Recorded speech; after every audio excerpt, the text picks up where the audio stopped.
Hi friends, welcome to Prabhas cooking channel. இன்றைக்கி நம்ம சேனலில் என்ன ரெசிபி பார்க்க போகிறோன்றது பார்த்தீங்கன்னா, ஈவினிங் ஸ்நாக்ஸ் தான். ஸ்கூலுக்கு போயிட்டு வர பிள்ளைங்களுக்கு வித்தின் 5 to 10 மினிட்ஸில் ரெடி பண்ணிடலாம். அது எப்படி செய்யுதுன்றது பார்க்கலாம். வாங்க வீடியோக்குள்ளே போகலாம்.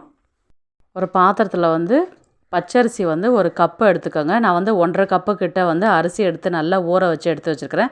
இது ஒரு 2 மணி நேரம் நல்லா ஊறட்டும். இப்போ நம்ம மிக்ஸி ஜாருக்கு மாற்றிட்டு நம்ம கொஞ்சம் தண்ணி விட்டு நல்லா நைஸாகவும் இருக்கக்கூடாது, துறக்க இருக்கக்கூடாது. அந்த மீடியமான பக்குவத்தில் நம்ம அந்த மாவை நல்லா அரிசியை அரைச்சி எடுத்துக்கலாம். இது பார்த்திங்கன்னா, இது கூட பார்த்திங்கன்னா 2 இஞ்சி துண்டு சேர்த்துக்கலாம். 2 பச்சை மிளகாய் காரத்துக்கு சேர்த்துக்கலாம். உங்களுக்கு காரம் அதிகமாக வேணும்னாலும் நீங்கள் எக்ஸ்ட்ரா ஒரு மிளகாய் சேர்த்துக்கலாம். சேர்த்துட்டு இது எல்லாமே மிக்சியில் அரைச்சி ஒரு பாத்திரத்தில் மாற்றிக்கலாம். இப்போ நான் 1.5 கப்புக்கு பார்த்திங்கன்னா 3 உருளைக்கிழங்கு வேக வச்சு எடுத்து வச்சுருக்கிறேன். இப்போ இதை தோல் சீவிட்டு நம்ம அந்த வேக வச்சுருக்கிற உருளைக்கிழங்கை நம்ம ஜாரில் மாற்றி மிக்சியில் அரைக்க போகிறோம். பார்த்திங்கன்னா நல்லா சாஃப்டாக ஸ்மூத்தாக நல்லா அரைப்பட்டுடுச்சு.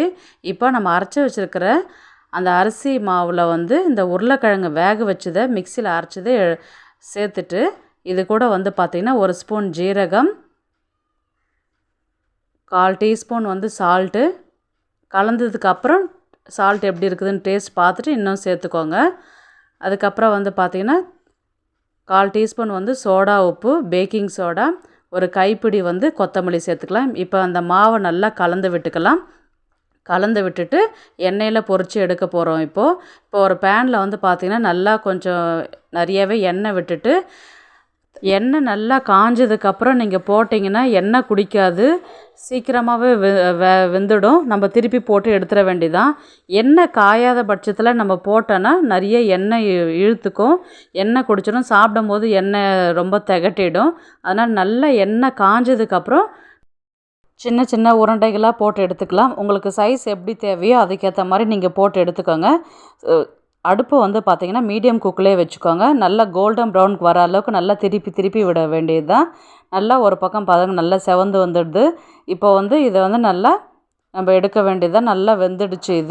இந்த மாதிரி நம்ம வீட்டில் செஞ்சு கொடுக்கும்போது எல்லாருமே விரும்பி சாப்பிடுவாங்க, மிச்சம் வைக்கவே மாட்டாங்க. அந்த அளவுக்கு டேஸ்ட் பார்த்திங்கன்னா நல்லாவே இருக்கும்.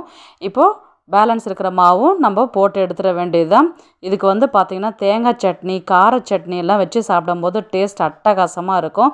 மிச்சமே இருக்காது. எல்லாருமே சாப்பிட்டு முடிச்சுருவாங்க. மறுபடியும் கேட்பாங்க செஞ்சு கொடுக்க சொல்லி. வீட்டில் ஒன்ஸ் ட்ரை பண்ணி பாருங்கள். நெக்ஸ்ட் ஒரு நல்ல வீடியோவில் சந்திக்கலாம்.